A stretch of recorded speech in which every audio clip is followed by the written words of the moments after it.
I'm doing a shooting test on my issc M22 by WeTech. I'm using Elite Force .25 BBs. So let's get into it. The target is all the way down there, and let's see how accurate it is.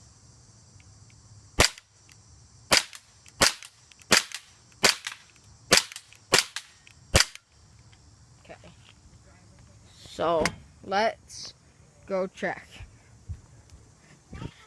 Yep. That is my little sister. Okay. So we got one shot there and one shot hit there. Don't mind those two shots. Those were from earlier shooting tests. And we have one all the way down here. So 3 out of the 6 BBs I shot hit the target and they were semi-accurate. But the pistol's around $130 on e-bike. It's a really good pistol, and I'll have a full review coming up soon. Thanks for watching. Please like, comment, and subscribe. Peace.